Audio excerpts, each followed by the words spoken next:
मास मार्गशीर्ष तिथी पौर्णिमा मास मार्गशीर्ष गुरु तो वासर उत्सव काळ ऋतुकाळ हेमंत नक्षत्र रोहिणी शुक्ल पक्षिणी तिथी एका जनार्दनी गुणावतार निर्गुण ऋतुकाळ हेमंत नक्षत्र रोहिणी शुक्ल पक्ष दिनी पूर्ण तिथी पांडुरंगा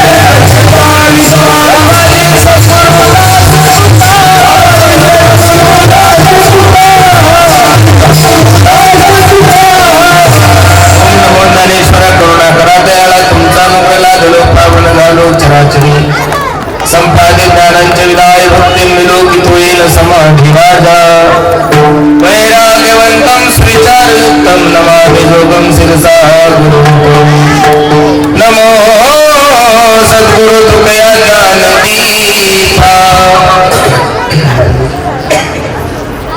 नमो सद्गुरु सच्चिदानंद रूपा नमो सद्गुरु भक्त कल्याण मूर्ती नमो सद्गुरु भास्कर पूर्ण कीर्ती काय माझी वाणी मानेल संतासे रंगवू चित्तासे आपुलिया माझी वाणी तुझे वर्णी गुण नाम ऐसे देही प्रेम काही कळा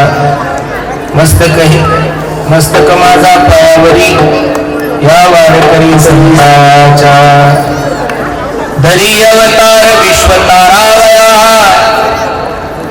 अत्रीची अनसुया बरोबर ऋतुकाळ हेमंत नक्षत्र रोहिणी शुक्ल पक्ष दिनी पूर्ण तिथी प्राप्त प्रसंगी प्राप्त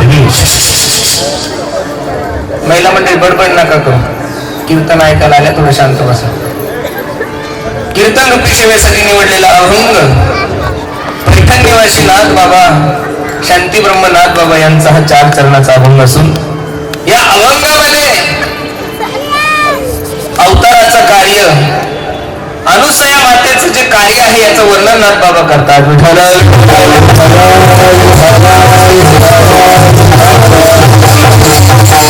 अभंगावर काही चिंतन करण्यापूर्वी अभंगाचा प्रतिपाद्य विषय तुम्हा सर्व मायबापा समोर ठेवण्यापूर्वी थोडासा परिहार द्यायचा तो असा भव्य दिव्य स्वरूपाचा हा 1 दिवशी कीर्तन महोत्सव आमच्या प्रमोद भाऊ यांनी खूप गोड नियोजन केलंय माझं द्यावे तेवढे धन्यवाद तुम्हा सर्व मंडळीला आहे 1 दिवसाचं कीर्तन म्हणलं की जमाव करायला थोडा वेळच लागतो महाराज टाळकरी गोळा करा वादक गोळा करा गायक गोळा करा बरं ट्रॉफिक एवढी मारा टाइमवर येतो का नाही हे टेन्शनचे प्रमोद भाऊ मोठे त्यांचा तर बीपी लोच झाला असेल महाराज येतो का नाही पण काळजी करू नका मी पहिलं तर तारीख घेत नाही एकदा दिली हा थोडा उशीर झाला पण आता हे तो तुमच्यामुळेच झाला कारण तुमच्या परिसरातले रोड एवढे सुंदर आहे काय करणारे बिचारे कॉन्ट्रॅक्टर थकून गेले तुमच्या पुढे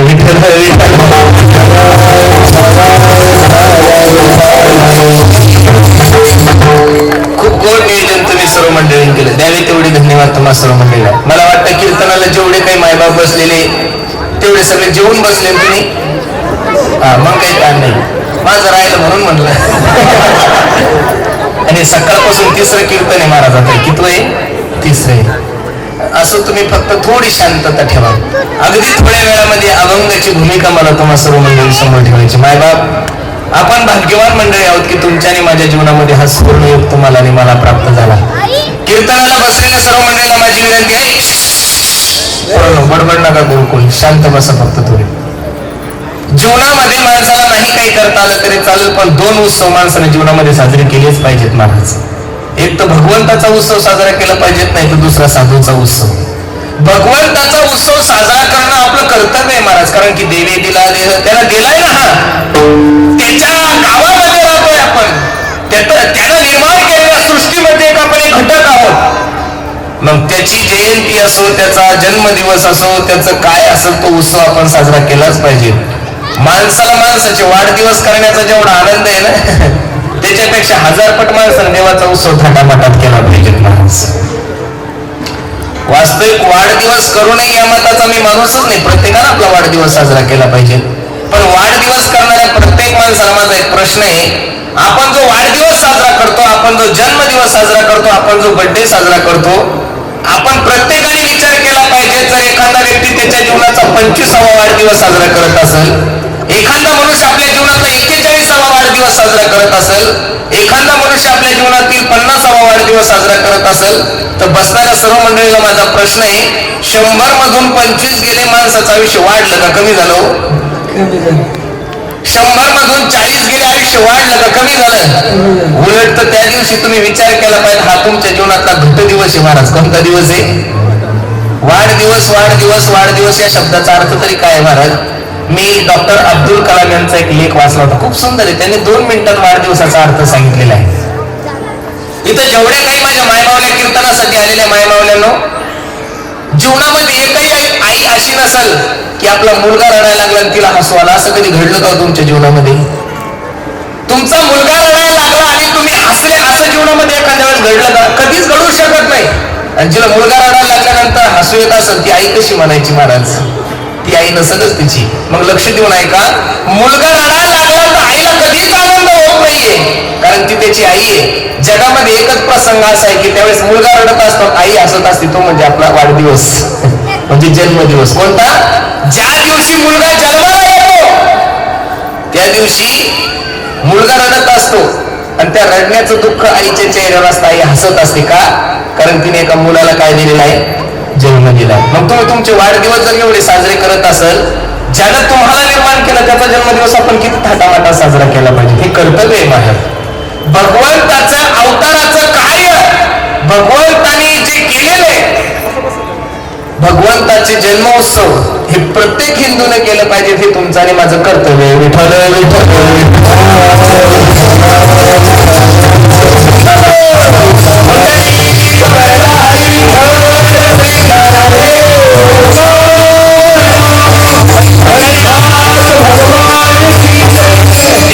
धन्यवाद आहे आमच्या प्रमोद दादांना. खूप गोड नियोजन तुम्ही केले. नजर लागो एवढा सुंदर कार्यक्रम आहे महाराज. सगळं वातावरण चांगले, जेवणही चांगले, स्टेजही एक नंबर आहे, माईक सिस्टीमही चांगली आहे. इथं काही काही ठिकाणी आम्ही कीर्तनाला जातो, लोकांना बसायला चटई नसते महाराज. तुम्ही भाग्यवान आहे, तुम्हाला प्रत्येकाला बसायला खुर्ची आहे. पण कीर्तनकाराच्या समोर खुर्चीवर बसून असं शास्त्र आहे बरं.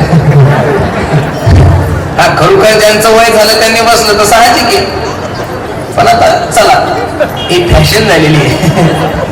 नाही, सप्ताह कसा ऐश्वर्यात करायचा, कीर्तन किती थाटामाटात करायचे, कीर्तन कसे ऐश्वर्यात करायचे, हे जर कीर्तन करायला पाहायचं असेल तर त्याला नक्कीच पुणे जिल्ह्यात येऊन कीर्तन करायचे.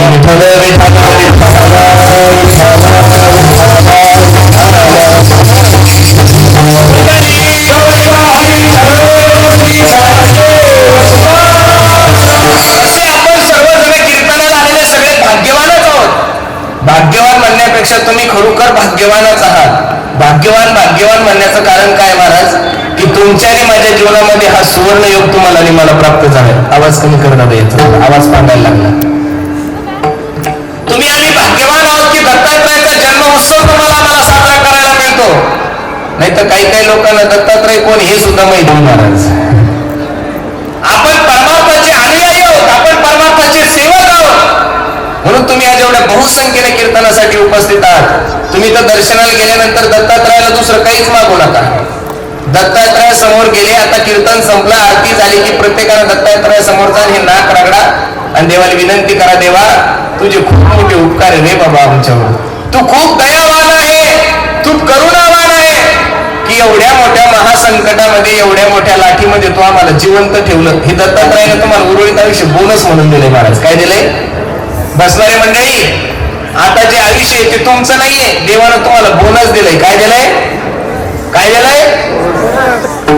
महिला मंडळी काय दिलंय? बोनस. असं समजू नका की तुम्ही दुसऱ्या लाठीत जगली म्हणजे तिसरीत मारणार नाही. काही म्हणतील महाराज तुम्ही काही म्हणता, आम्ही 2 लस घेतलेल्या, तुम्ही 4 जरी घेतले तरी सांगता येत नाही बरं. प्रत्येकाला विनंती आहे, एवढ्या मोठ्या संकटातून आजच्या तारखेमध्ये आपण सुखरूप आहोत, आनंदात आहोत, ठणठणीत आहोत, कीर्तन ऐकत आहोत, असं समजा भगवंतानं तुमच्यावर करुणाच केली महाराज, दयाच केली. हो खूप चांगलं आहे महाराज की तुमच्याकडून आणि माझ्याकडून परमार्थ देव करून घेतो, नाही तर आपल्याकडून काय होतंय महाराज. कीर्तन सुद्धा जर करून घेत असेल तर देवच करून घेतोय. आमच्या प्रमोद दादाने एवढं चांगलं नियोजन केलं, हे देवानं करून घेतलंय महाराज. तुम्ही आम्ही कोण, निमित्ताचा धनी माझे माझे म्हणून आपण काहीच करू शकत नाही. लोक म्हणतात की मी घर चालवतो, तू मरून बघ तुझ्यापेक्षा लोक चांगलं घर चालवतात. काही काही लोक म्हणतात महाराज मी जर गेलो ना तर आमच्या केशनांचं सगळं राजकारण संपल. दलिंदरा तू मरून बघ तुझ्यापेक्षा लोक चांगलं राजकारण करतात. कोणा वाचून काय हे पूर्वीचे जुनं लोक म्हणायचे इंदिरा गांधी गेल्या भारताचं कसं राहिलं, इंदिरा गेली तर सोनिया आली तर पडला का. सोनिया गांधी गेली, मोदी साहेब आले, उद्या तेही गेले तर कोणीतरी येणार आहे. जिथं कोणा वाचून काहीच राहत नाही, ज्याच्यात नित्य बदल होतो त्याला हा संसार म्हणतात, जग म्हणतात. मी एक वाक्य थोडं बोलतो महाराज, कोणा वाचून काय, कोणा वाचूनच काय राहत नाही. अरे तुम्ही 2 वर्ष देवाविना राहिले तर माणसाचं काय घेऊन बसले महाराज. 2 वर्ष मंदिरात होते तरी तुम्ही जिवंत आहे. 2 वर्ष तुम्ही नाही कीर्तन ऐकले तरी जिवंत आहे. 2 वर्ष तुम्ही नाही वारीला गेले तरी जिवंत आहे. 2 वर्ष तुम्ही नाही नारोबराचं दर्शन घेतलं तरी जिवंत आहे. 2 वर्ष तुम्ही नाही पांडुरंगाच्या वारीला गेले तरी जिवंत आहे. मग देवा वाचून जर माणसाचं काही राहत नाही असं लोकांची मानसिकता आहे, तर माणसा वाचून माणसाचं काय राहणार आहे महाराज. मग एवढा सुंदर नर्दे प्राप्त झालाय, आता वेळ नका वाया घालू. खूप गोड संधी देवानं दिली, ऐका. आणि आता वेळ जर दिली तर ह्या वेळेचं सोनं करा. परवा दिवशी माझ्या गुरुजीने मला एक वाक्य सांगितलं, खूप सुंदर आहे. मी 3 कीर्तनात, आज दुसऱ्या कीर्तनात पण 3ऱ्या कीर्तनात ते वाक्य सांगतो, लक्ष देऊन ऐका. त्यांनी सांगितलं म्हणे, पुरुषोत्तम जगामध्ये किती पाप करते हो माफ करेल म्हणे. कारण माफ करणं त्याचा स्वभावच आहे ना महाराज, तो देव आहे. ज्या रावणाला बायको पळवली त्या रावणाला सुद्धा त्याला माफ केलंय महाराज. ज्या पुतनेला विष पाजलं त्या पुतनेला सुद्धा सायुज्यता मुक्ती दिली त्यानं. ज्या शिशुपाळाने शिव्या दिल्या त्याची आत्मज्योत आपल्या शरीरामध्ये विलीन करून घेतली. उदाहरण लक्ष देऊन ऐका. तुम्ही कितीही पाप करा, तुम्ही महाभयंकर पाप करा, किती जरी पाप केलं तर वाल्या कोळ्यासारखं तर पाप नाही करू शकत ना आपण. त्याने एवढे माणसं मारले होते मला, 7 राजनं भरले होते. किती राजनं भरले होते पुरुष मंडळी, किती राजनं भरले होते, एवढे माणसं मारले होते. आपण काय मारू शकतो महाराज, आपण बायकोच्या थोबडीत नाही मारू शकत, माणसं काय मारणार आहे आपल्या कोण शक्य नाही होत, बरोबर आहे का नाही. मग एवढं पाप करणारा वाल्या कोळी, तरी सुद्धा देवाने त्याला आश्रय दिलाच ना महाराज. कोळी याची कीर्ती केले रामायण रामादी, बोलीला वाल्मिक तैसेची करील वर्तुनी दावीन. मी विषय काय सांगत होतो लक्ष देऊन ऐका. तुम्ही कितीही पाप करा, जगाचा मालक तुम्हाला माफ करल. पण देवाला दिलेली वेळ, जर त्या वेळेचा सदुपयोग जर तुम्ही जीवनामध्ये नाही केलं तर ही देवाला कधीच आवडणार नाही. खूप गोड वाक्य होतं त्यांचं. देवाला दया येईल पण नाही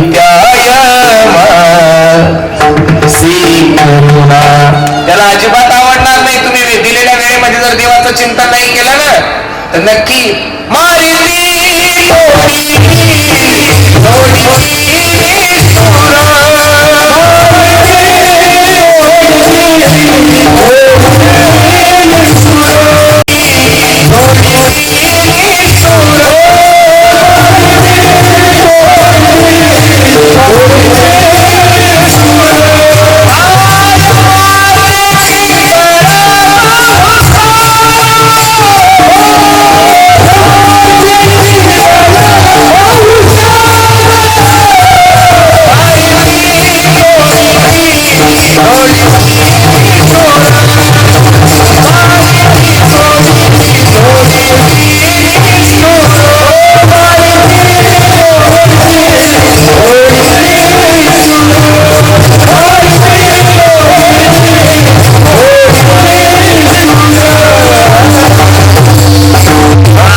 यमाचे किंकर बहुसार.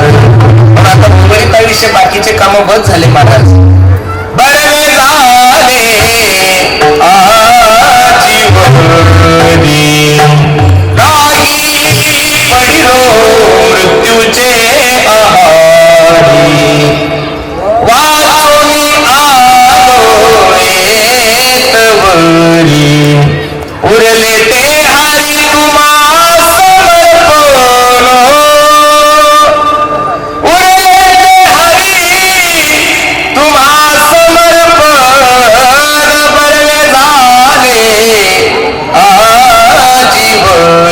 बरे झाले. चांगलं झालं तुम्ही आजपर्यंत नाही पडिलो मृत्यूचे आहारी. बरं झालं देवा आम्ही मृत्यू पावलो नाही, वाचून आलो. आता फक्त उरले ते हरी. उर्वरित आयुष्यामध्ये लोकांचे धुरे नका करू. उर्वरित आयुष्यामध्ये मी खरं सांगू का महाराज, तुमचा जो हा परिसर आहे ना महाराज, वाघुली केसनद वगैरे हे सगळा जो परिसर आहे ना, तुम्ही जन्माला येताना दैव घेऊन जन्माला आले लोक आहे महाराज. खरं सांगतो तुम्हाला, तुम्ही खरोखर भाग्यवान लोक आहे. तुम्हाला का काम करायचं काम आहे काय महाराज? अहो तुम्ही नुसते गुंठे गुंठे जरी इकले तरी 15 पिढ्या बसून. आता तर तानाच घेऊ नका. मला मागाशी दादाने सांगितलं म्हणे महाराज वाघोली महानगरपालिकेमध्ये गेली, वाघोली महानगरपालिकेमध्ये गेली म्हणजे तुमच्या जमिनीला 10 पट भाव वाढलाय महाराज. फक्त लक्ष देऊन ऐका. मग आता तुम्हाला पैसा कमवायचं टेन्शन आहे का? नाही ना. अरे भगवंत तुमच्या घरी पाणी भरतोय महाराज, लक्ष्मी पाणी भरतीये तुमच्या घरी. मी नेहमी सांगत असतो पुणे जिल्ह्यासारखा सुखी जिल्हा कोणताच नाहीये महाराज. सगळं दिलेलं आहे देवानं. आम्हा लोकांना कष्ट करावं लागते महाराज. तुम्हाला कष्ट करायचं काहीच काम नाही. तुमच्या आई वडिलांची पुण्य आहे, तुमच्या सगळ्या सरकारी सगळ्या राजकीय लोकांची पुण्य एवढी सुंदर आहे की ऑलरेडी तुम्हाला देवानं सगळं दिलेलं आहे. मग पैसा कमवायची गरज आहे का? नाही. मग पैसा कमवण्यात वेळ जात नाही. मग वेळ तुमचा जेवढा शिल्लक आहे तेवढा देवाच्या चिंतनावर घाला महाराज तुम्ही. आणि जास्त पैसा करायचाच काय महाराज? मी तर सांगू का, साई इतना दीजिए जामे कुटुंब समाए, मैं भी भूखा ना रहूं और साधू भी भूखा न जाए. माणसाकडे एवढं असलं पाहिजे की आपलं घर चांगलं चाललं पाहिजे आणि आपल्या घरी येणारा साधू, आपल्या घरी येणारा अतिथी कधीच आपल्या घरून तो उपाशीने गेला पाहिजे. एवढंच नाही तर लोक पैशासाठी बाबा बाबा बाबा बाबा बाबा जीवनभर नुसतं धन धन धन धन धन धन धन धन करतात हो. आणि मेलं की लोक त्यांच्या पत्रिकेवर लावतात अमुक तमुक कैलासवासी टमुक टमुक यांचं निधन झालंय. काय झालंय? काय झालंय? काय झालंय? जीवनभर हे लिटिगेशन काढतात, ते लिटिगेशन काढतात, इकडे लिटिगेशन टाकतात, याच्यावर लिटिगेशन टाकतात, ह्यो रोड अडवतात, तो ह्या बिल्डरला धमकी देतात, त्या बिल्डर एवढे रिकामे काम करतात आणि मेल्यानंतर तुमच्या पुढे काय लिहिलं जातं? निधन. एवढा सुंदर नंतर प्राप्त झालाय ना. खूप भाग्यवान आहे महाराज तुम्ही. काहीतरी पूर्वजन्मीचं पुण्य केलं की तुम्ही माझ्या ज्ञानोबराच्या खुशीमध्ये जन्माला आलेले आहात. तुम्ही किती भाग्यवान आहे महाराज. अष्टविनायकांपैकी 5 गणपती तुमच्या पुणे जिल्ह्यात आहे महाराज. किती? एक गणपती तर अगदी जवळ आहे तुमच्या थेऊरचा, बरोबर आहे का? ज्ञानोबराय तुमच्या जवळ आहे महाराज. तुकोबराय सुद्धा तुमच्या जवळ आहे. छत्रपती शिवाजी महाराज शिवनेरी सुद्धा तुमच्या जिल्ह्यातच आहे. काय नाही तुमच्याकडे महाराज. सरस्वतीचं शिक्षणाचं माहेर घर म्हणलं जातं महाराज. आणि राजकारणाच्या बाबतीत तर तुम्ही सगळ्याची बापूजी महाराज. काय पाहायचं का? आमचे 106 आमदार असून आम्ही घरीचे.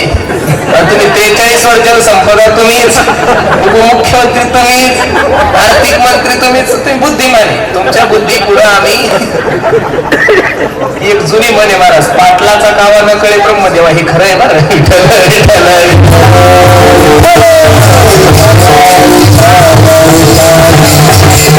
आता सगळं देवाने दिलं तुम्हाला, दुसरं कशासाठीच प्रयत्न करायचं काम नाही. आता फक्त प्रयत्न देवासाठी करा. करा रे बाबानो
न्यायचे करू नका. आता काहीच करू नका तुम्ही, फक्त देवाचं चिंतन करा. वेळ आहे तोपर्यंत सावध व्हा. मी दररोज कीर्तनाच्या माध्यमातून सर्व मायबापाला सावध करतो, अरे वेळ आहे तोपर्यंत सावध झालं पाहिजे. गाडी येण्यापूर्वी बस स्टॉपवर गेलं पाहिजे. गाडी निघून गेल्यानंतर बस स्टॉपवर जाऊन काय फायदा आहे महाराज. वेळ आहे तोपर्यंत परमार्थ करा. जेव्हा हे सगळं सिद्ध आहे, हात चालावया तेव्हा तू आपले सोयीत पाहे तीर्थयात्रे जाय चुकू नको. प्रत्येक गोष्टीची वयाची मर्यादा आहे महाराज. तुम्हाला जर आता मी म्हणलं चला आपल्याला बद्रीनाथ केदारनाथला जायचं, तब्येत चांगली असली तुम्ही बद्रीनाथ केदारनाथला जाऊ शकता. तिथं वरती गेल्यानंतर ऑक्सिजनच भेटत नाही केदारनाथला. आणि वयाच्या 70व्या वर्षी जमल का हो? मला तर हसू येतं महाराज. परवा दिवशी मी घरी असताना एक पॉलिसी एजंट माझ्याकडे आला होता, LIC पॉलिसी. इकडं कोणी असेल तर तो बिचारा सोडू ना. ते एवढं सुंदर कीर्तन करतात निवृत्ती बा. आपल्या समोर बसलं की आपल्याला पॉलिसीच फाडायला लावतात. बसलं की लगेच आया है सो जाएगा. सुरुवातच जिथून असती. राजा रंग फकीर मला म्हणे महाराज काय खरंय, 3-4 घरी का जीना मुश्किल है जीना. हो इतकं सुंदर, माझ्यापेक्षा गोड बोलू लागलं. बोलता बोलता मला म्हणे महाराज काही सांगता येत नाही, तुम्ही रात्रंदिवस रोडवर असता.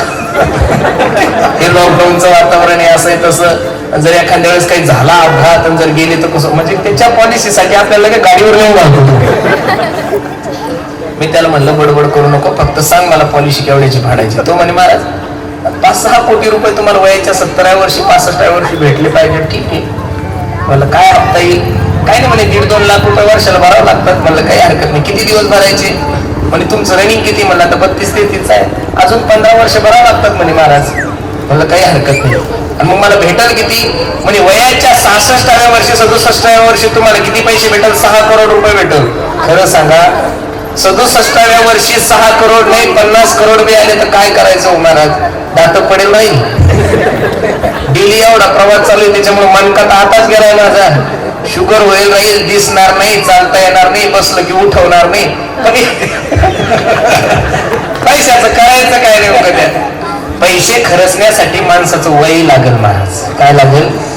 संपत्ती असून फायदा नाही हो. संपत्ती असून संपत्ती खर्चण्यासाठी माणसाचे दात चांगले लागतील ना, तब्येत चांगली लागेल. आता मला फिरायचं मला, आता जर माझ्याकडे पैसे असले तर मी भारत फिरू शकतो. 70व्या वर्षी तुमच्या खात्यावर 100 कोटी जरी असले तरी तुम्ही पंढरपूरची वारी सुद्धा करू शकत. कारण बेरिंगा खराब झालेल्या असतात या गुडघ्याच्या, कंबर गेलेलं असतं, काहीच चालत नाही महाराज. तिखट जमत नाही, तिखट खातो जुलाब लागतात. शुगर एकदा असले झालं की चिडचिड माणूस करतो. म्हणून कोणतीही गोष्ट संसारासाठी जर वयाची मर्यादा आहे. तुम्ही सर्व मायबाप माझ्या कीर्तनाला माझ्या एका प्रश्नाचं उत्तर द्या. तुम्ही बसलेल्या मंडळी तुमच्या गावामध्ये एखाद्या 70-80 वर्षाच्या म्हाताऱ्याचं लग्न केलं का दादा? तुम्ही म्हणसाल वेळे झाले का महाराज? लग्न करण्यासाठी 21 वर्षाचा मुलगा लागतो, 18 वर्षाची मुलगी लागती. मग लग्नासाठी जर वयाची मर्यादा आहे तर परमार्थासाठी वयाची मर्यादा असलीच पाहिजे. म्हणून आपण भाग्यवान मंडळी आहात दादा की तुमच्या आणि माझ्या जीवनामध्ये हा सुवर्णयोग तुम्हाला मला प्राप्त झाला. निश्चित भाग्यवान आहोत की आपण दत्तात्रयाचा उत्सव एवढ्या थाटामाटात साजरा करतो. लक्ष देऊन ऐका. अभंग मी तुमच्यासाठी नाथ बाबांचा घेतलाय. याच्यामध्ये भगवंताच्या अवताराचं कार्य सांगितलेलं आहे. धरी अवतार विश्वतारावया अत्रीची अनसुया गरुधर. जगाच्या मालकाला अवताराला आणावं लागतं महाराज. साधू हे अवतार घेत असतात आणि तुमची आमची इच्छा जरी नसली तरी तुम्ही आम्ही येतच असतो. जन्म घेणे लागे, तुमची माझी इच्छा जरी नसली तरी तुम्हाला जन्म घ्यावाच लागतो. भगवंताच्या अवताराचा इतिहास सर्व मंडळीला ज्ञात आहे. यदा यदा हि धर्मस्य ग्लानिर्भवति भारत अभ्युत्थानम् धर्मस्य तदात्मानं सृजाम्यहं परित्राणाय साधूनां विनाशाय च दुष्कृतां धर्म संस्थापनार्थाय संभवामि युगे युगे. या श्लोकाचं भाषांतर तुळशीदासजी हिंदीमध्ये किती गोड करतात हो, ऐका ना.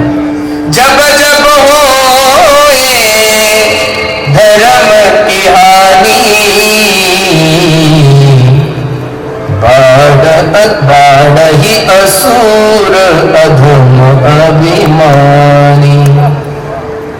तब तब धरी प्रभु विविध शरीरा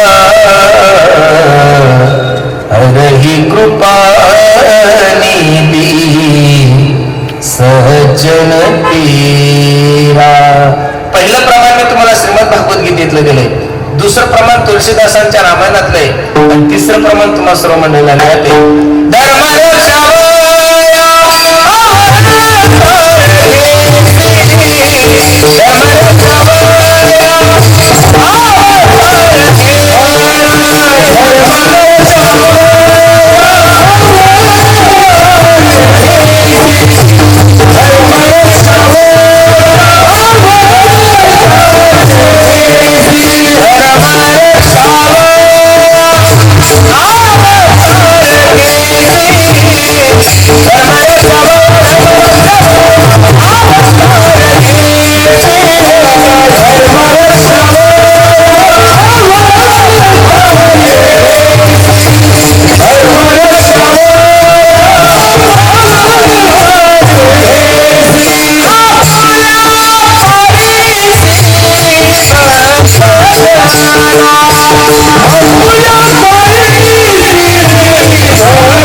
भगवंताला अवताराला आणावं लागतं. साधू आपल्या मनाने येतात महाराज. आम्ही वैकुंठवासी आलो याची कारणासी बोलिले जे ऋषी साच ब्रह्ममूर्ती संत जगी अवताराले उद्धाराया आले अवतार तुम्हा धराया कारण उद्धाराया जन महादोष. अनेक ठिकाणी साधू संतांचं वर्णन केलेलं आहे.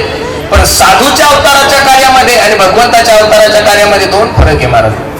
देव अवतार घेतो पण देवाचं प्रीत ठरलेलं आहे. भक्ता राखे पायापाशी दुर्जनासी भक्ता राखे भक्ताला जवळ घेतो पण दुर्जन जो आहे त्याचा नायनाट करून टाकतो. त्याला देव म्हणतात. साधू तसं नाही करत महाराज. साधू जन्माला येतो साधू अवतार घेतो पण वाईट लोकांना ते साधू कधीच मारत नाही. दुरितांचे तिमिर जावो विश्व स्वधर्म सूर्य पावो जो जेवांचिल तो तेला प्राणी जात. देव एका क्षणात कृष्णांचा संहार करतो. पण खरं सांगू का साधू पहिलं सज्जनाला जवळ नाही करत पहिलं दुष्टाला जवळ करतो. कारण त्याची वृत्ती साधूला काय करायची असते नाश करायची असते. धर्माचे पालन करणे पाखंड खंडन. पाखंडी लोकांचं खंडन करायचंय.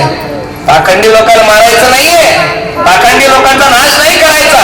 त्यांची जी अंतःकरणामध्ये पाखंडी वृत्ती आहे ती वृत्ती साधूच्या कार्यानं काय करायची नष्ट करायची. पाखंड म्हणजे आहे तरी काय लक्ष देऊन ऐका फक्त.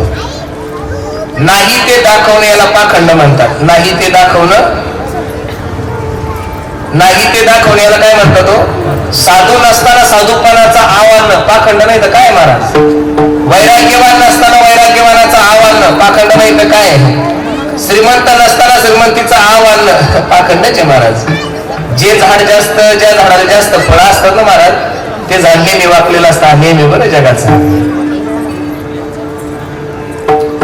ज्या झाडाला फळं जास्त असतात ते झाड नेहमी वाकलेलं असतं. निर्गलीचं झाड पाहतो तुम्ही त्याला झाड आहे त्याला फुलं नाही फळं नाही ते मोडतं पण वाकत नाही महाराज.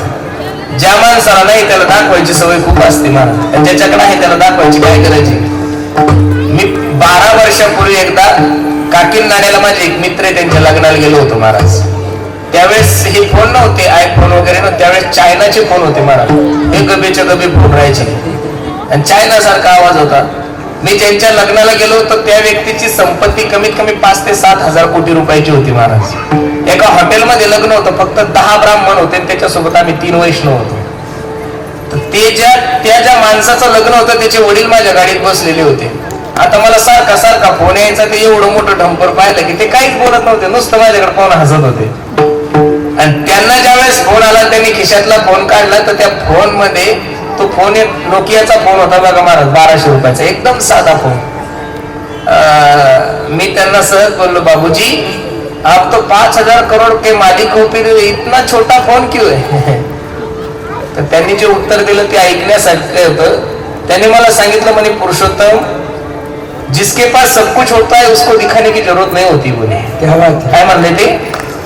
जिसके पास सब कुछ होता है उसको दिखाने की जरूरत नहीं होती, जिसके पास कुछ नहीं होता है उसको दिखाने की जरूरत होती. तुम्ही कधी पाहिलं का हो तुमच्या बाजारामध्ये 24 कॅरेट सोन्यावाल्यानं कधी दौंडी देताना, ऐका हो ऐका, माझं सोनं नाही चांगलं आहे? अजिबात नाही. सोनं कशाला प्रचार करायला महाराज?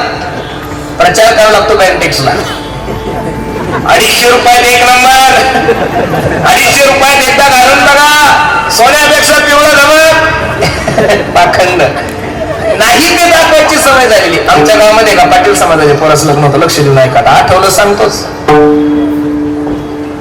500 एकर जमीन होती त्याच्याकडे. किती एकर जमीन होती? 500 एकर जमीन. त्याला गावात दौंडी दिली, ऐका हो ऐका, माझ्या 1 गुंठे मुलाचं लग्न आहे, प्रत्येकाने लग्नाला यायचं. प्रत्येकाच्या घरी चुलबंद आवतान दिलं होतं. आणि पाटील एवढा श्रीमंत होता महाराज, 2 कोटीचा तो नुसता मंडप होता. मुख्यमंत्री लग्नाला येणार होते. ज्याची पोरगी केली त्याला 700 एकर जमीन होती. आमच्या तिकडचा सगळ्यात बागायतदार माणूस म्हणजे ज्याच्याकडे 200 एकर जमीन आहे त्याला शेतकरी म्हणतात. काय? आमच्या तिकडचा बागायतदार कितीला? ज्याला 200-250 एकर जमीन आहे त्याला बागायतदार म्हणतात. तुमच्या तिकडे 3 गुंठे जरी 4 एकर जरी असली तरी तो हवेतच उडतो. खरं आहे ना? पण आमची 100-500 एकर जरी असली तरी तुमची 2 एकर त्याच्यापेक्षा भारी माणूस. कारण तुम्ही मंत्री न हो. फक्त मंत्रीच्या अगोदर कॅबिनेट नाही, गुंठा. कोणते मंत्री तुम्ही? गुंठा मंत्री. आम्ही दुष्काळी भागातून आलेले लोक महाराज. काही नाही आमच्या तिकडं. सोयाबीन झाली की गहू, आणि गहू झालं की हरभरा. याच्या पलीकडे काही नाही. जाऊ द्या, ज्याच्या त्याच्या नशिबाचा भाग येतो, प्रारब्धाचा भाग आहे, ताण नाही घ्यायचा. आमच्या गावाच्या गरीबाच्या 10-12 महिला एकत्रित आल्या आणि त्या म्हणू लागल्या, का ग बाई, पाटलाच्या पोराचं लग्न आहे का? मी तर असं ऐकलं की मुख्यमंत्री लग्नाला येणार आहे. 550 एकर जमीन आहे, 2 कोटीचा तर नुसतं मंडप आहे ना. आपण कसं जायचं का लग्नाला? आपल्यासाठी तर गाडी केली त्याने, स्कॉर्पिओ. आपल्या गळ्यात तर साधा फुटका मणी नाही. त्या 8 जणीची एक अध्यक्ष होती, तिला मुकरदम म्हणतात महाराज. काय म्हणतात तुमच्या तिकडे त्याला? मुकदम. नसल कळत तर बचत गटाचे अध्यक्ष कळले का? इथं कोणी असेल ती बिचारी माय माऊली सोडून आमच्या तिकडची. आमच्या तिकडचं तिकडे गेलं की तुमचं सांगायचं, आणि तुमचं गेलं का नवीन नवीन प्रत्येक वेळेस आणायच्या कुठून एवढ्या बाया? ती म्हणे कशाला काळजी करता, ते सोनाराने नाही काढलं का आता? 250 रुपयात अर्धा किलो. 8 जणीने एक ऑटो तयार केला आणि चिखलीला बाजाराला गेल्या आमच्या तालुक्याच्या ठिकाणी. 250 रुपये त्या बँटेक्स वाल्याने दिले. आणि त्याच्यात राणी हार काय, चप्पल हार काय, सँडल हार काय, अरे काय हाराचे नाव बी असे बाबा बाबा बाबा. ते कानातलं डुलं, काय म्हणतात त्याला, कुंडल, डुलं, हातात अंगठ्या.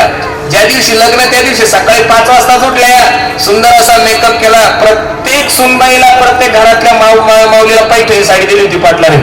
सुंदर अशा पैठण्या घातल्या, गळ्यामध्ये सोनं घातलं, गाडीत बसल्या. जशी गाडी मंडपात गेली माय बाबा हो, कमीत कमी 15,000 लोक असतील लग्नाला. जशी गाडी मंडपात गेली, ड्रायव्हरला ब्रेक केला, गाडीचे दरवाजे उघडले. ह्या 8 जणी खाली उतरल्या ना. लोक नवरदेवाकडे बघे ना, नवरीकडे बघे ना, जेवणाकडे बघे ना, मुख्यमंत्र्याकडे बघे ना, मंडपाकडे बघे ना.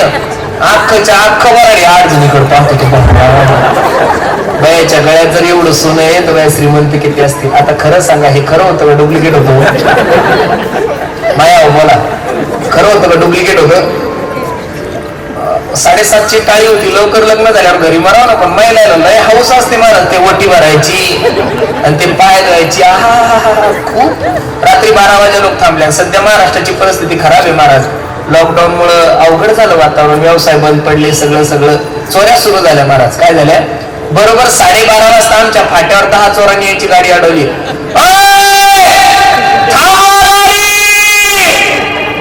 ड्रायव्हरनं चोर पाहिलं होते, तर कापलं. ड्रायव्हर जवळ 15,000 होते. ते उतरलं, पहिलं त्या चोराचं दर्शन घेतलं. हे 15 घ्या फक्त, मला मारू नका. ड्रायव्हर गेला महाराज पळून. एका चोरानं बॅटरी काढली, गाडीत लावली. गाडीतले 8 बाया, प्रत्येकीच्या गळ्यातलं सोनं पाहिलं तर नाचायलाच लागलं. ते निवृत्ते बुवा. त्यातलं एक संगीत विशारद होतो, त्यांना लावला सोड, आजी सोनी याचा त्याच्या मागचं एक म्हणे, उजळले भाग्य आता बस. अरे 8 जणी त्या अर्धा किलो 4 किलो सोनं झालंय. 48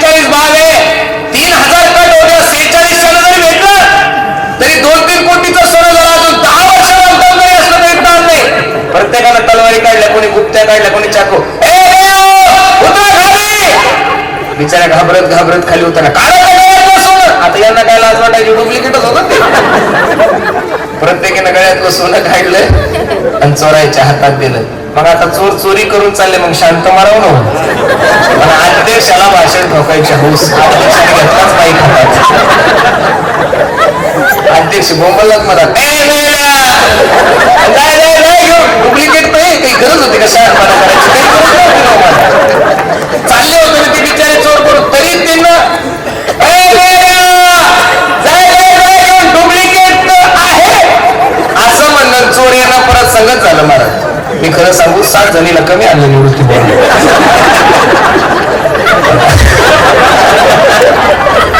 अध्यक्ष असा दुखला ना, मी अध्यक्षाला सरकारी दवाखान्यात भेटायला गेलो तर अध्यक्ष म्हशीसारखा बम सुटलो. मी अध्यक्षाला म्हणलं काय झालं, चापा बोले ना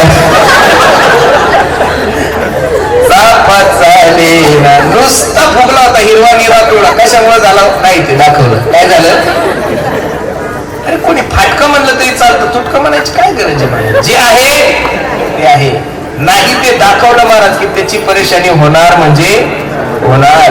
तुम्ही साधुत्वाचा आवाना, तुम्ही ज्ञानाचा आवाना, तुम्ही श्रीमंतीचा आवाना, तुम्ही नसलेल्या गोष्टी जर समाजापुढे प्रदर्शित केल्या तर निश्चित या गोष्टी एक दिवस तुमची फजिती केल्याशिवाय राहणार. आणि असे जे लोक, या लोकांचं पाखंडाचं खंडन करायचं हे साधूचं कार्य झालं. महत्वाचा विषय. तुम्ही म्हणसाल महाराज कसं तिनं बालक केलं काय, याचं खूप मोठी सुंदर कथा शास्त्रामध्ये सांगितलेली. तुम्हाला सर्वांना ती कथा माहिती आहे, पण ती कथा सांगितल्याशिवाय दत्तात्रयाचा जन्मच होत नाही. महाराज नारदजी एक वेळेस फिरत फिरत वैकुंठात गेले, कैलासामध्ये गेले. नारद हा नावाचा मनुष्य असा होता की ज्याला भेटला त्याचा कार्यक्रमच लावत होता. महाराज नारद ज्याची कोणतीच गोष्ट कधीच रद्द होत नव्हती त्याला नारद म्हणतात. पण नारद जे महाभारतातले नारद आहे, जे पुराणातले नारद आहे, त्यांचं वर्णन करत असताना शास्त्रकार सांगतात नारद ज्यांना भेटले त्यांना देव भेटत होता. आपल्या आता घराघरात नारद आहे महाराज, पक्षामध्ये नारद आहे, गावागावामध्ये नारद आहे.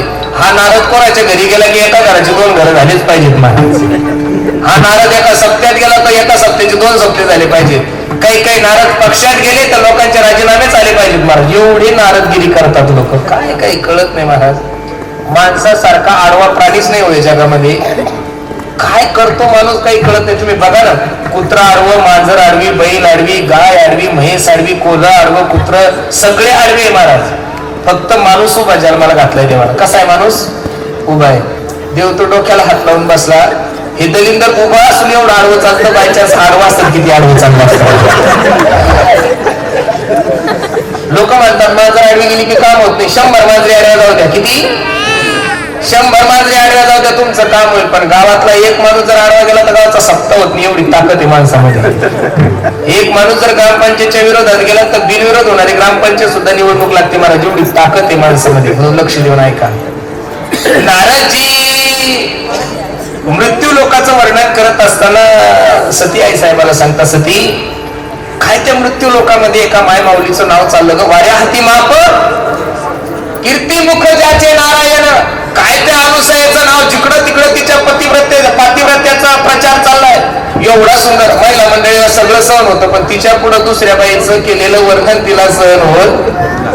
सती आई साहेब राहिल्या खरं एवढी महान आहे ती. खूप महान आहे. तुम्हाला काय सांगू, ज्याच्या त्याच्या मुखामध्ये फक्त तिचंच नाव आहे, पातिव्रती. एवढं सुंदर आहे, एवढं सुंदर आहे असं वर्णन करत असताना सती आई साहेब बोलता बोलता एक चूक करूनच गेल्या. बोलल्या म्हणे, काहो नारदजी माझ्यापेक्षाही श्रेष्ठ आहे. काय म्हणल्या? माझ्यापेक्षा श्रेष्ठ आहे. तुमचं काय घेऊन बसल्या म्हणे, तुमच्यापेक्षा 5000 किलोमीटर पुढे म्हणे त्या. बस ठिणगी टाकून दिली. तिथून जसे उठले नारायण सत्ययुगामध्ये गेले. सत्ययुगमध्ये सत्य लोकांमध्ये गेले. ब्रह्मदेव तर काही घरीच नव्हते, कारण की सृष्टीची निर्मिती करायची म्हणून तो बाबा 12 महिने बिजीच असतो. तिथं गेल्यानंतर आगतम स्वागतम सुस्वागतम सत्ययुगामध्ये सगळं झाल्यानंतर तिथंही हाच प्रचार. काय मृत्यू लोकामध्ये, हा हा हा काय वातावरण आहे, किती सुंदर आहे, हा कोण आहे. सती अनुसया, काय तिचं नाव, प्रत्येकाच्या मुखामध्ये तिचं पातिव्रत्याचं वर्णन आहे. बोलल्याच बाबा सावित्री आहे ना. माझ्यापेक्षा तुमचं काय घेऊन बसल्या, तुमच्यापेक्षा 10,000 किलोमीटर पुढे कोमातच गेले डायरेक्ट. ब्रह्मदेवाची पत्नी काय झाल्या, कोमातच गेल्या. इथून थांबावर बाबाला, जशी बाबाने पिशवी उचलली तशी लगे वैकुंठात. नारायण नारायण. लक्ष्मी स्वागतम स्वागतम सुस्वागतम. या नाराजी, काय हल्ली तुम्ही इकडे येतच नाही, काय या मृत्यू लोकातच एवढं मन रमलं, काय सांगा तुम्हाला. काय त्या अनुसयेचं नाव बाबा बाबा बाबा बाबा. लक्ष्मी आई साहेब म्हणजे एवढी मोठी ती आहे, काय सांगू तुम्हाला, तिच्यासारखी पतिव्रताच नाही. लक्ष्मी आई साहेब सुद्धा म्हणल्या, माझ्यापेक्षा तुमच्यापेक्षा 20,000 किलोमीटर पुढे नाही. मग आता करायचं काय. लक्ष्मी आई साहेबाला नारदजीने जाता जाता सांगून दिलं, तुमचे नवरे जर तिच्याकडे गेले आणि तिचं जर पातिव्रत्य भ्रष्ट केलं तर तुम्ही काय ठरू शकता, तिच्यापेक्षा श्रेष्ठ ठरू शकता. काही हरकत नाही महाराज. पूर्वी काय व्हायचं माहितीये का, राजे महाराजे घर बांधत असताना एक खोली राहायची, तिचं नाव कोप भवन. काय राहायचं तिचं नाव, आपण जसं double bed, double kitchen, toilet वगैरे करतो ना, तसं कोप भवन पूर्वीचे लोक बांधायचे. बायको रुसली की कुठं जाऊन बसायची, त्या रूम मध्ये जाऊन बसायची. एक केस आपली तिच्या भूतावानी सगळे मोकळे सोडायचे आणि मग नवरा यायचा. नवरा आल्यानंतर येतात, काटे चिंता बलियसी वरम सत्वरमय्यम सोष्य दुःखस्य कारणम. बायको भय फन फन फन फन फन फन. अगं सांग ना तुला काय प्रॉब्लेम आहे. मग नवरा तिचं सांत्वन करायचा. काय करायचा, सांत्वन करायचं. आता सुद्धा ती सुविधा पाहिजेतच महाराज. आता नेमके बायको खुश आहे का रागवती माणसाला कळतच नाही महाराज. हे तिन्ही देव ज्यावेळेस घरी आले त्यावेळेस तिघांच्याही बायका कोप भवन मध्ये होत्या. पहिले भगवान शंकर सतीकडे गेले, सती काय झालं तुला नाराज होण्यासाठी, सांग ना ग. अगं सगळ्या गोष्टी मी तुला सांगतो, कोणती गोष्ट तुझ्यापासून लपवली. माझ्या सद्गुरूने जो मला महामंत्र दिला तो सुद्धा मी तुला सांगितला आहे. भागवताचं पहिलं ज्ञान जर कोणी कोणाला सांगितलं असेल तर आदिनाथ उमा बीज प्रगटले. उमा म्हणजे भगवान शंकराची पत्नी. पहिलं ज्ञान जर चतुश्लोकी भागवताचं कोणी कोणाला सांगितलं, भगवान शंकराने उमेला म्हणजे सती आई साहेबाला सांगितलंय. मग एवढं जर मी तुला खरं सांगतोय, तुला रागवण्याचं काय कारण आहे. मी असं ऐकलं की त्या मृत्यू लोकांमध्ये एक अनुसया नावाची पतिव्रता आहे. मला काही माहित नाही, तिचं खूप वर्णन चाललं आणि माझी इच्छा आहे तुम्ही जाऊन तिचं पातिव्रत्य वष्ट करायचं. कसं शक्य आहे, काही सांगू नका, करायचं म्हणजे करायचं. ऐकावंच लागतं महाराज बायकोचं. कितीही मोठा माणूस असू द्या, कीर्तनकार फक्त कीर्तनात गप्पा मारू शकतो. अहम ब्रह्मास्मी तत्त्वमसी प्रज्ञान ब्रह्म. ब्रह्माच्या गप्पा फक्त कीर्तनातच करू शकतो. घरी गेले की बायको दार उघडली की म्हणती भोप्या अहम ब्रह्मास्मी. नो चॅलेंज महाराज, नो. माझा एक आरोप आहे देवावर निवृत्तीवा, मी अजून काही मेलो नाही आणि एवढ्या लवकर मरत बी नाही. पण जर मी मेलो तर देवासमोर पहिली तक्रार करणार, देवा जगातले जेवढे काही बेवडे महाराज, बेवडे कळतात ना तुम्हाला, त्याला शास्त्रीय भाषेत दारुडे म्हणतात. मदिरा पान करणारे जेवढे काही महाराष्ट्रामध्ये दारुडे, तुम्ही त्यांच्या घरी जाऊन पहा, मला दारुड्यासारखी चांगली बायको जगात कोणालाच भेटेल नाही. खरं सांगतो, असू नका, हे तुमच्या अनुभवाचे बोल दिसतात. दारुड्यासारखी चांगली बायको जगात कोणालाच नाहीये. त्याचा 1% तिला समाधान नसतं ना. बिचारा काम करत ना काय करत, तीच काम करते, तीच लोकांची मजुरी करते, त्यालाही खाऊ घालते, त्यालाही पिऊ घालते, पण कधीच बिचारा ती कधीच त्याच्याविषयी तक्रार करत नाही. माझं देवाला एक प्रश्न आहे, देवा महाराष्ट्रातले एवढे चांगले दारुडे हे, यांना एवढ्या चांगल्या बायका कशा, महाराष्ट्रातले एवढे सुंदर महाराज लोक आम्ही, आम्हाला एवढ्या आडेल बायका कशा हो महाराज, लय धोड हो. तुम्ही कितीही चांगलं कीर्तन करायला केलं तरी कीर्तन पडतो. कठीण काळ आहे. असो, जाऊ द्या. मेल्यावर देवाला मी विचारणार आहे हा प्रश्न. आता जिवंतपणे काय, आता पदरी पडलं धोड. चला, भगवान शंकर सकाळी 4 वाजता आंघोळ केली, मला सुटकेस वगैरे भरली, 4-5 ड्रेस सकाळी सकाळी शिवाजीनगरच्या बस स्टँडवर तिकडून बम मध्ये सुद्धा सुटकेस घेऊन अहो जे हरी जे हरी दोघांचा जे हरी होत नाही तर विष्णू लगेच तिघ जणांच्या हातात सुटकेशी सगळं सामान सुमाय पाहिल्यानंतर भगवान शंकर म्हणले कुठं चालले म्हणे मृत्यू लोकात चालले कशासाठी काही नाही हो असं नाराजी आले होते का तुमच्याकडे हो म्हणे चला तिघ जण एकाच ठिकाणी चाललोय आपण अत्री ऋषींच्या आश्रमामध्ये गेल्यानंतर जगाचे मालक येते भगवंत कोणताही कार्य करत असतो तो फक्त आपल्या भक्तासाठी महाराज देवाला काय कार्य करायची गरज आहे महाराज त्यानं निर्माण केलेली ही सृष्टी पिताहमस्य जगतो माता धाता पितामहम वैद्य पवित्र ओंकार वृक्षाम यजुर त्यानं सृष्टी निर्माण केलेली त्याचे आपण लेकर आहोत तुमच्या आणि माझ्यासाठी एखाद्या व्यक्तीला आदर्श ठेवायचा असेल म्हणून देवाने केला हा छोटासा चमत्कार आहे महाराज होय भक्ती केला तैसा पूर्वी धरावी ती इच्छा देवानं ठरवलं की देव काही करतो काय नाही केलं देवानं अर्जुनाचे घोडे धुतले ना महाराज होय भक्ती केला विदूर काकाच्या घरच्या कड्या खाल्ल्या चोकोबरायचे ढोरं सुद्धा वळले मीराबाईसाठी विष सुद्धा घेतले फक्त होय भक्ती केला फक्त भक्तांना अपेक्षा करावी देवा तू असं हो महाराज देव काही होतो थोर प्रेमाचा भुकेला हाची दुष्काळ एका पतिव्रता मायमाऊलीचं काय सामर्थ्य असतं एक पतिव्रता मायमाऊली आपल्या पतिव्रत्यावर काय करू शकते याचं मूर्तिमंत उदाहरण म्हणजे सती अनुसया माता आहे महाराज भिक्षा ही अलग निरंजन माते भिक्षा ताटामध्ये कोरडा सिधा घेऊन आल्या कोरडा सिधा वगैरे नको आम्हाला जेवण करायचं तुम्ही इच्छा भोजन बरं ठीक आहे काही अपेक्षा आहे तुमची काही नाही इच्छा भोजन करणार जेवणही करणार पण आमची एक अट आहे काय अट आहे तेवढ्या सगळ्या अटी मला मान्य आहे खरं अट मान्य हो संकल्प सोडून घेतला काय अट आहे तू मला नग्न अवस्थेमध्ये आम्हाला भोजन वाढावं काही हरकत नाही आपल्या नवऱ्याकडे गेल्या नवऱ्याला सांगू लागल्या स्वामीजी ब्रह्म विष्णू महेश आलेले आता अनुसया माता ती पतिव्रता तिला माहीतच होतं काय अपेक्षा आहे काय नाही ते मला भोजन मागतायत ठीक आहे मग तुला काय प्रॉब्लेम आहे खाऊ घाल भोजन जगाचा मालक आहे ते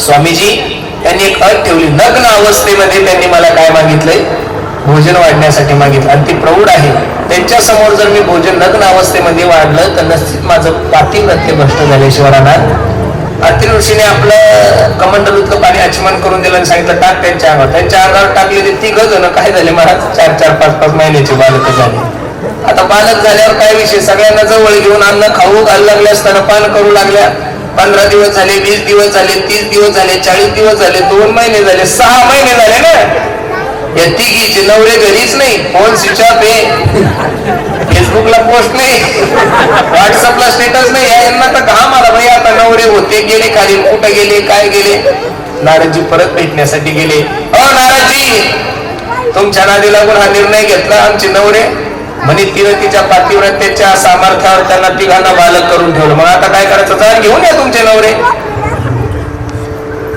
अत्री ऋषीच्या आश्रमामध्ये सती माता लक्ष्मी माता आणि कोण सावित्री माता या तिघी जणी गेल्या मग प्रेमानं विनंती करावं ना पण कधी कधी कसं असतं माहितीये का चहापेक्षा कॅटली गरमच असते महाराज अहंकार आहे ना आम्ही देवाच्या बायका आहे म्हणून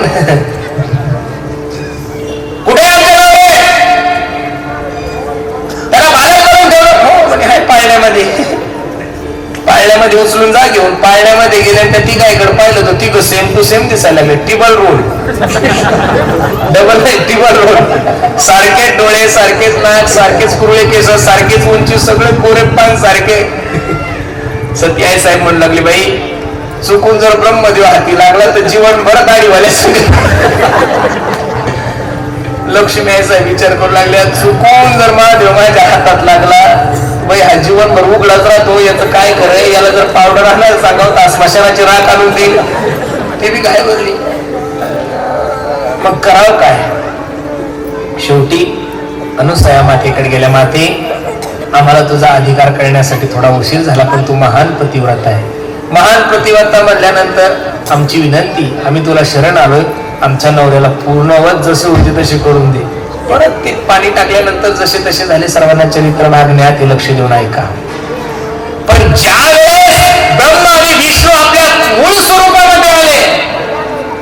अनुसया मातेच्या डोळ्याला धारा लागल्या. म्हणे देवा, 6 महिने तुम्ही माझे मालक म्हणून राहिले, माझं मातृत्व जागृत केलंय तुम्ही. काय केलंय?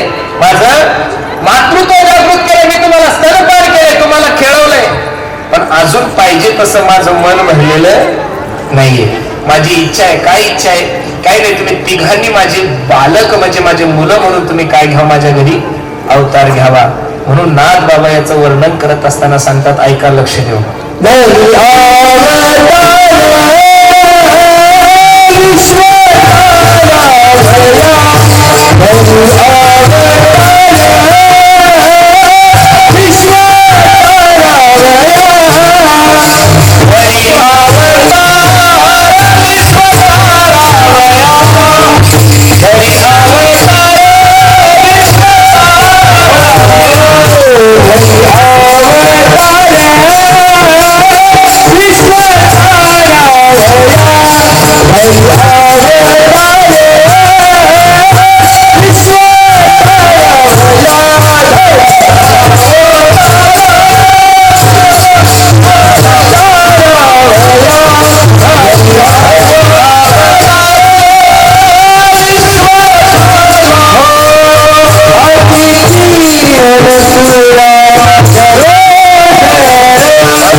अनसूया, त्या अनसूयेच्या प्रेमापोटी तिच्या पातिव्रत्याच्या जोरावर तिनं जगाच्या मालकाला काय करायला लावलं? अवतार घेण्यासाठी काय केलंय? प्रवृत्त केलंय. घरी अवतार विश्वतारावया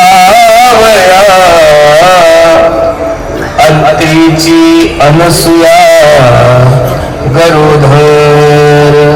मग आता अवतार घ्यायचा म्हणल्यानंतर त्या अवताराची काल, तिथी, वार, दिनांक काय आहे? ऋतुकाळ हेमंत, नक्षत्र रोहिणी. नक्षत्र कोणतं होतं?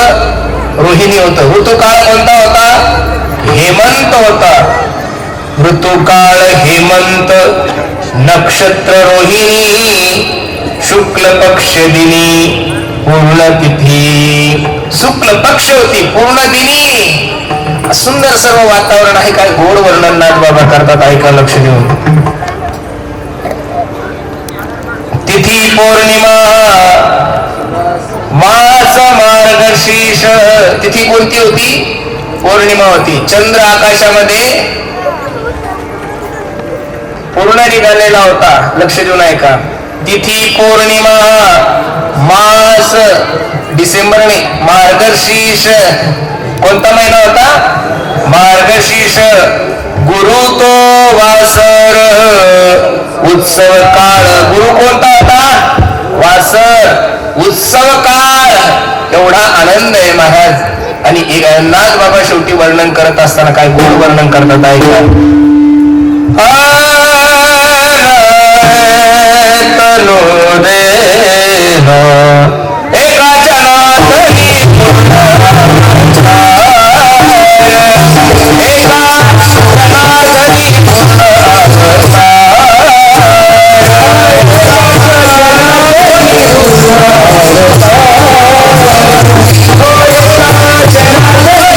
पूर्ण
आणि पूर्ण अवतार निर्गुण निराकार, ज्याला रंग नाही, रूप नाही, नाही वर्ण छाया, निर्गुण निराकार तोची रघुराया, असा निर्गुण ज्याला रूप नाही, रंग नाही, असा सुद्धा. आणि याला रूपावळे करोनी खरे हरिदासा, त्या जगाच्या मालकाला नावा रूपाला आणायचं काम जर कोणी केलं असेल तर माझ्या अनुसया मातेने केलं. विठोबा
निर्गुण निराकार आकारले, ऋतुकाळ हेमंत नक्षत्र रोहिणी शुक्लपदी, शुक्ल पक्ष दिनी पूर्ण तिथी.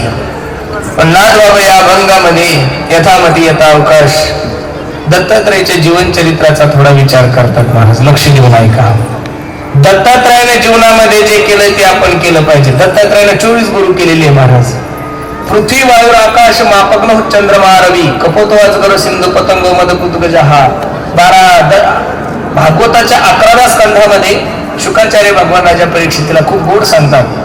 पृथ्वी वायू आकाश मापग्न चंद्रमा रवी कपोतो अजगर सिंधू पतंग मदकुत गजहा.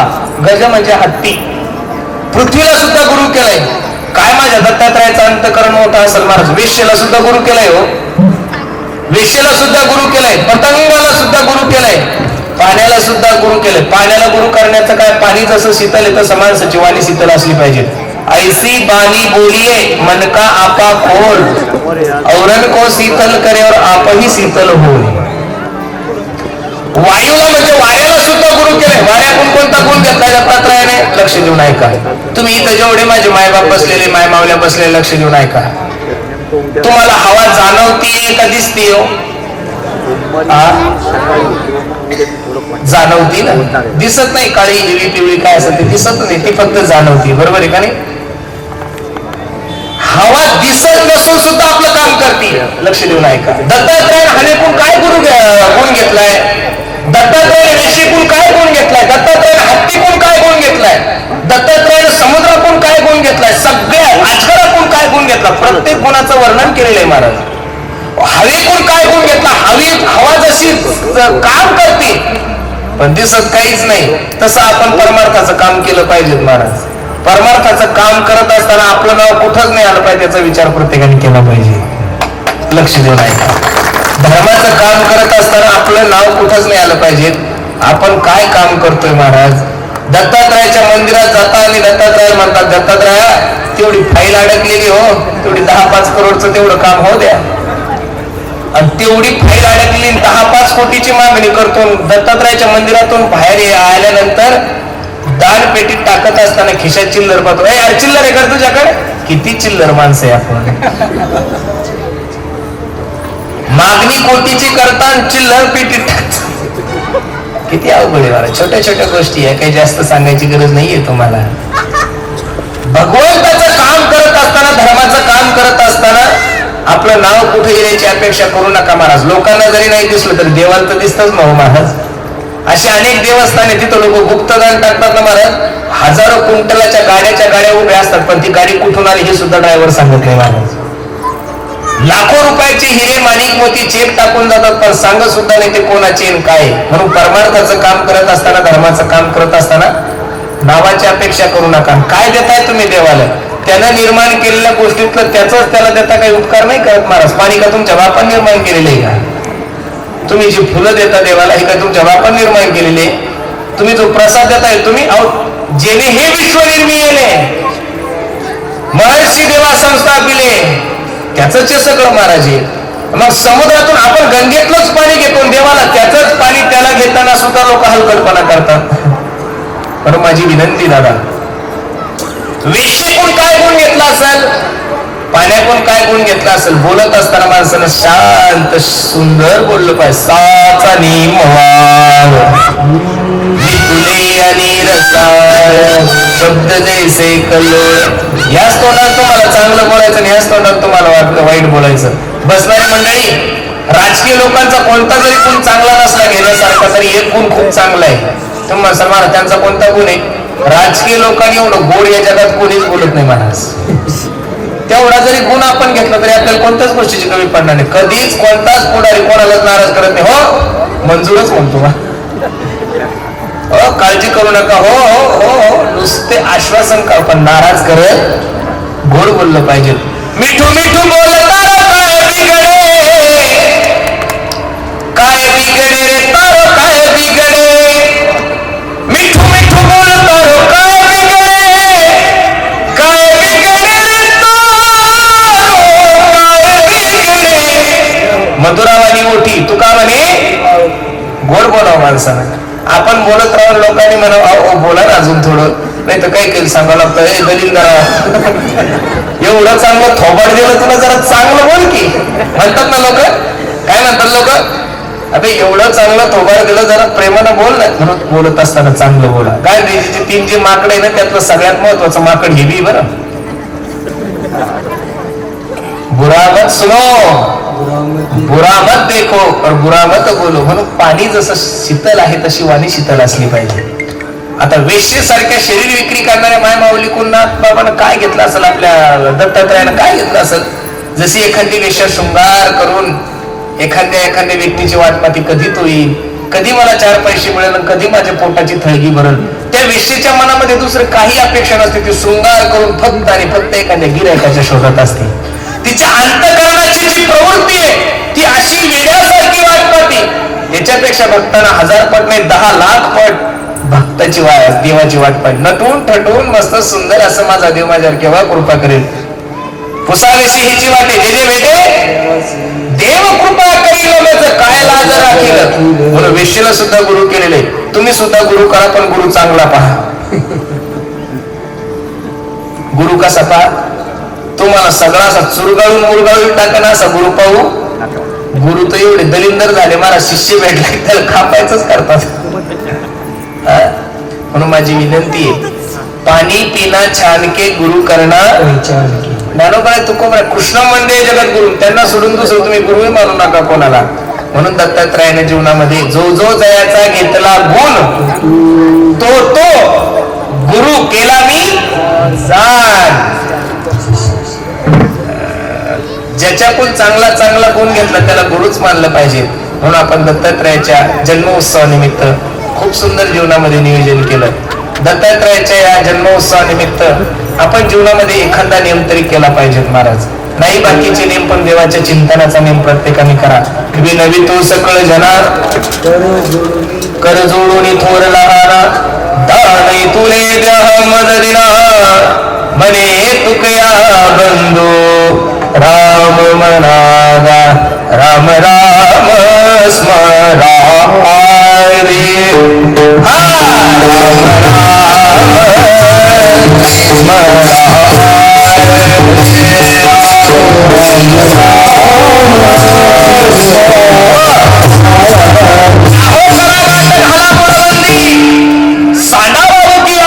लक्ष लावून राहा गोविंदिगा. बस देवाचं चिंतन करा. एवढा गोड निर्णय तुमच्या आणि माझ्या जीवनामध्ये प्राप्त झाला. जीवनाचं सोनं करा महाराज. गाडी येण्यापूर्वी बस स्टॉपवर जात जाऊ. गाडी निघून गेल्यानंतर बस स्टॉपवर जाऊन काय फायदा आहे. वेळ आहे तोपर्यंत देवाचं चिंतन करा.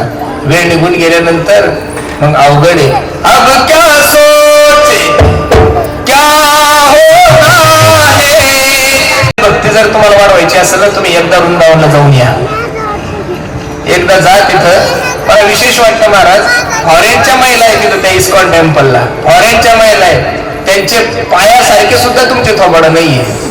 एवढ्या सुंदर आहे त्या दिसायला. तरी सुद्धा त्यांच्या गळ्यामध्ये पवित्र तुळशीची माळ आहे. त्या माळ मावल्या इथून गंध लावतात महाराज. नववारी साडी घालतात आणि काहीच नाही. हरे कृष्ण कृष्ण कृष्ण हरे हरे हरे राम. लोक म्हणतात ते ढोंग करतात. अरे ढोंग तुम्ही सगळ्यांना ढोंग म्हणायला लागल्यानंतर परमार्थ तरी कसा करणार आहे महाराज. त्या ढोंग जरी करत असेल तर देवाचाच करतात ना महाराज, तुमच्यासारखं तर नाही करत. तुम्हाला तर 20 किलोमीटर आळंदी असून आळंदीची वारी कधी असते हे सुद्धा माहित नाही. किती महापापी आहोत आपण. काही लोक आळंदीत राहून ज्ञानोबाच्या दर्शनाला जात नाही. काही पुण्यात राहून लोकांना आळंदी माहित नाही. काही ना देहू माहित नाही. असं समजा चुकून इकडे आलेलं नाही ते पाकिस्तानच गिराईक घेणार हो ना. ज्याला 10-20 किलोमीटर ज्ञानोबा असून ज्ञानोबा दिसत नाहीये, ज्याला 10-15 किलोमीटर देव असून देव दिसत नाहीये, ज्याला 5 किलोमीटर गणपती बाप्पा असून गणपती दिसत नाही, हे चुकून इथं आलेलं आहे. हे तालिबान कार्यक्रम आहे. अफगाणिस्तान राज्यातून इकडे आलेले लोक. म्हणून माझी विनंती, देवाचं चिंतन करा. वेळ नका वाया घालू. निश्चित मला विश्वास आहे याद आएगी उनको कभी ना कभी, कृष्ण दर्शन तो देगी कभी ना कभी, ऐसा विश्वास मन में जगाते चलो, कृष्ण गोविंद गोपाल गाते चलो. खूप सुंदर नियोजन तुम्ही सर्व मंडळी केले. द्यावे तेवढे धन्यवाद आमच्या प्रमोद भाऊला आहे. खरं सांगू, देवाचे उत्सव केले पाहिजेत. बरं, पुढाऱ्यांचे वाढदिवस साजरे करसाल काही नाही, गाढ वंशात खाल्लं पाप ना पुण्य काही फायदा होत नाही महाराज. पण देवाचे उत्सव साजरे केले, साधूचे उत्सव साजरे केले महाराज, कधी एवढं अन्नदान होईल तुमच्याकडून. आज 2,000 ते 2,500 लोकांनी अन्नदान केलंय महाराज. अन्न खाल्लंय, हे सगळ्यात मोठं आहे महाराज. देवानं तुम्हाला दिलंय ना, फक्त देवाचं चिंतन करा, बाकी काहीच करू नका. सगळ्यात जास्त जर पुण्य कशात असेल महाराज, एक ज्ञानदानामध्ये, दुसरं अन्नदानामध्ये.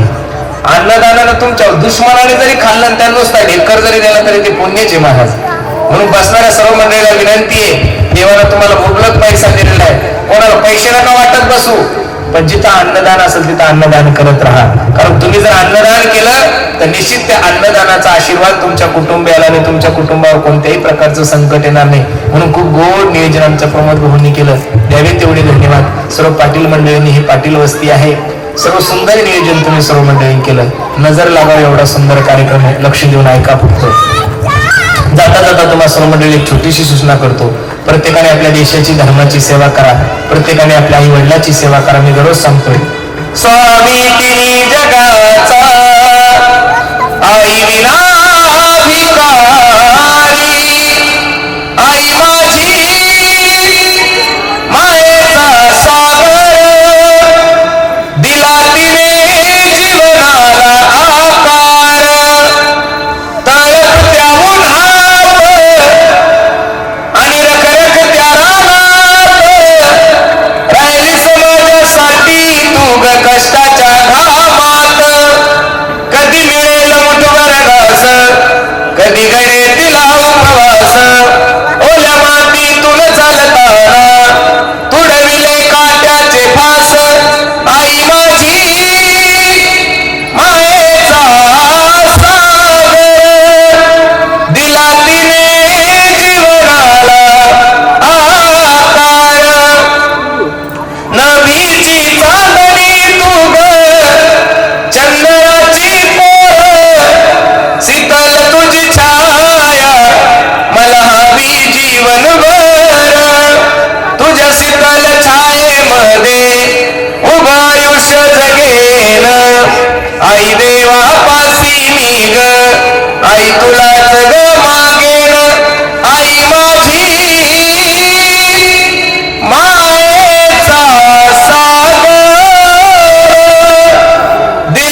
माझी विनंती आहे, प्रत्येकाने आपल्या आई वडिलांची सेवा करा, धर्माची सेवा करा, गायीची सेवा करा.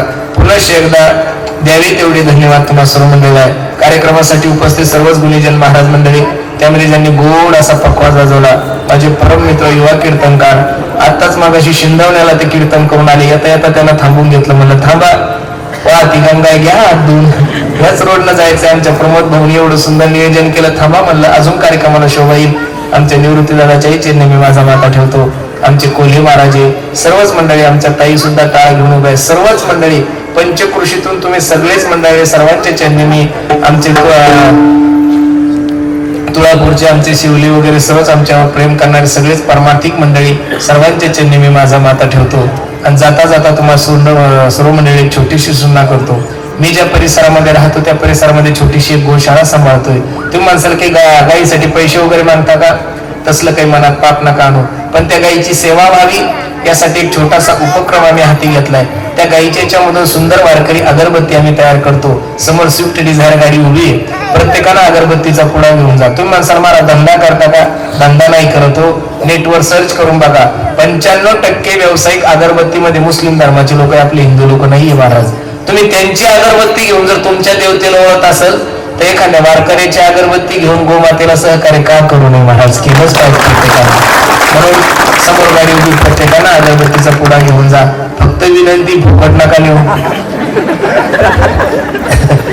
फुकट काहीच नाही महाराज, फुकट लोकांना काहीच कळत नाही. फुकट जर भेटलं ना लोक काहीही घेतील महाराज, बरोबर आहे का नाही? म्हणून खूप गोड नियोजन आमच्या प्रमोद भाई यांनी केलं, द्यावे तेवढे धन्यवाद. न्यूनते पुरते अधिकते सरते करून यामध्ये मी नेतृत्व बाळाच्या पसाते काही पोहोचलो मध्ये क्षमा करणे संधी नाम तुमच्या कृपेचे पोसणे जन्मोजन्मी तुका म्हणे. दिगंबरा दिगंबरा श्रीपाद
सगळ्यांनी पायातल्या चपला बुटा काढा.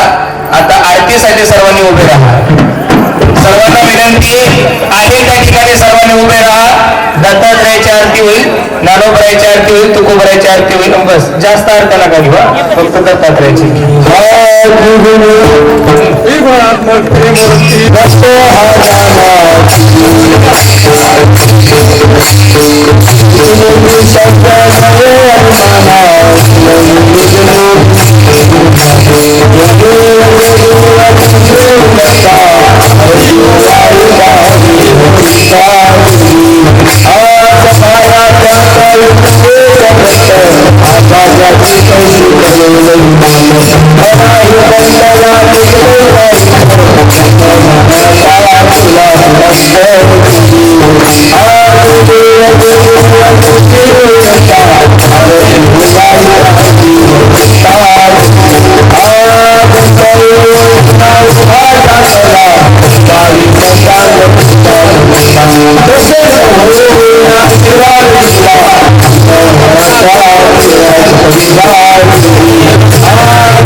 नामदेव